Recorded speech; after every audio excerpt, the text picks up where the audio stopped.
हाँ बेटा, फिजिक्स में आज का टॉपिक देखिए, गॉसेस थ्योरम। बहुत ही इम्पोर्टेंट टॉपिक है। गॉसेस थ्योरम ये है कि कोई भी सरफेस है तो उसमें जो इलेक्ट्रिक फ्लक्स कितनी होगी, वो होगी टोटल जो चार्ज है उस सरफेस पे उसका 1/ε0 टाइम्स उतनी इलेक्ट्रिक फ्लक्स होगी। कल मैंने आपको इलेक्ट्रिक फ्लक्स के बारे में बताया था क्या होता है। इलेक्ट्रिक फ्लक्स होता है total number of electric lines of force. तो गॉस साइंटिस्ट हुआ है, उसने ये बात बताई थी कि इलेक्ट्रिक फ्लक्स है जो वो 1/ε0 टाइम्स द टोटल चार्ज इतनी होती है। ε0 की वैल्यू आपको पहले बताई हुई है मैंने, 8.85 इंटू 10⁻⁻12 कूलम स्क्वायर पर न्यूटन पर मीटर स्क्वायर।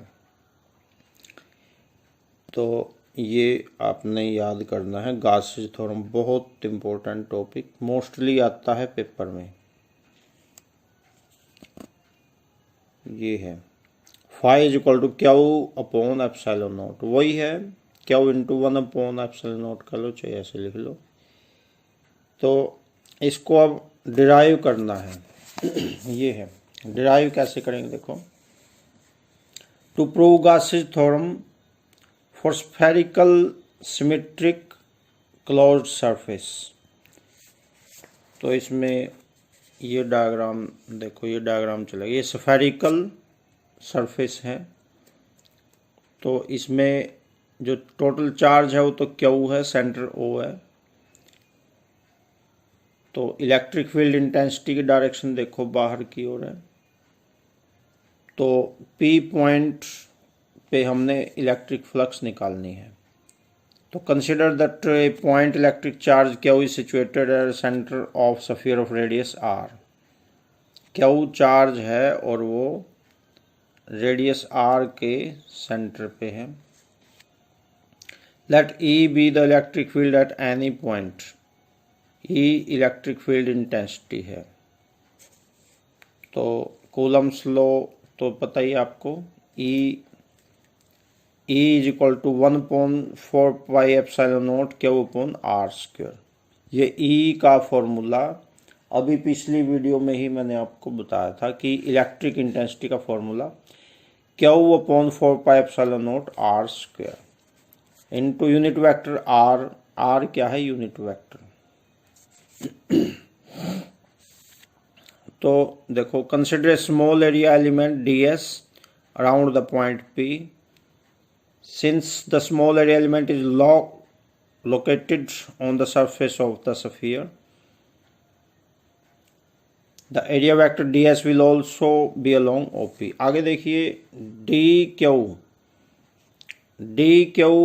कैसे निकालेंगे? EdS, और E की जगह उसकी वैल्यू रख देंगे Q/4πε0 r², और ds यूं का यूं। तो आगे ये वाला देखिए, ये वाला देखिए, फाई आएगा डी फाई का इंटीग्रेशन करने से। डी फाई का इंटीग्रेशन फाई होता है। कोई भी डी के साथ हो, जैसे dx, ये इंटीग्रेशन में सीखोगे आप। dx का इंटीग्रेशन x होता है, dy का इंटीग्रेशन y होता है। इसी प्रकार से डी फाई का इंटीग्रेशन फाई होता है। तो ये देखो, और जो ये अभी आपने सीखा था, phi is equal to EdS। Phi is equal to integration of EdS, ये होता है। ये वाला phi is equal to EdS।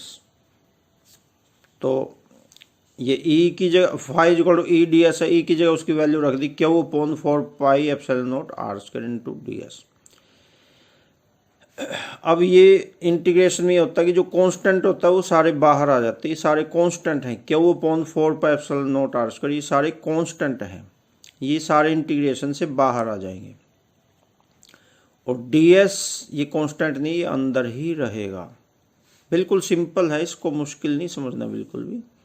एक बार और समझ लो, phi equal to D phi, और डी फाई की जगह ई डी एस लिख दिया, ई डी एस, ई की जगह उसकी ये वैल्यू लिख दी, ई की जगह उसकी वैल्यू रख दी, और डी एस। अब ये सारे के सारे कांस्टेंट हैं, ये बाहर आ गए, डी एस अंदर रहेगा। इंटीग्रेशन में होता है जो कांस्टेंट है वो बाहर आ जाते हैं इंटीग्रेशन से, और डी एस अंदर ही रहेगा। अभी आपको बताया था मैंने कि डी एक्स का इंटीग्रेशन एक्स होता है, डी वाई का वाई होता है, ऐसी डी एस का एस होता है। तो ये यूं का यूं कि वो पॉन 4πε0r²। डी एस का integration S surface area, S का मतलब सरफेस एरिया, और सरफेस एरिया की जगह उसकी वैल्यू रख देंगे। देखो surface area of sphere, surface area of sphere का फॉर्मूला होता है 4πr², तो एस की जगह रख दिया 4πr²। अब 4π से 4π कट जाएगा, r² से r² कट जाएगा, बचेगा क्या, क्या वो अपॉन एप्सिलॉन नॉट बचेगा, और यही गासिस थ्योरम है, ये प्रूव हो चुकी है। क्या वो अपॉन एप्सिलॉन नॉट, यही तो गासिस थ्योरम अभी आपको बताया। The total electric flux is 1 upon epsilon naught times the electric charge, this is Gauss's theorem. मुश्किल नहीं है, सिर्फ ध्यान से इसको थोड़ा सा समझना है। एक बार और देख लो, फाई डी फाई का इंटीग्रेशन हो गया, डी फाई की जब वैल्यू आ गई ई डी एस, ई ये हो गया और डी एस ये हो गया।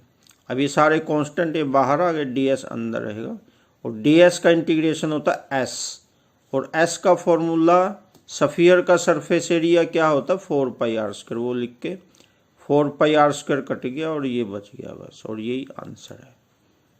तो अभी इस वीडियो में इतना ही, नेक्स्ट वीडियो में अभी थोड़ी देर में आपको भेजता हूँ।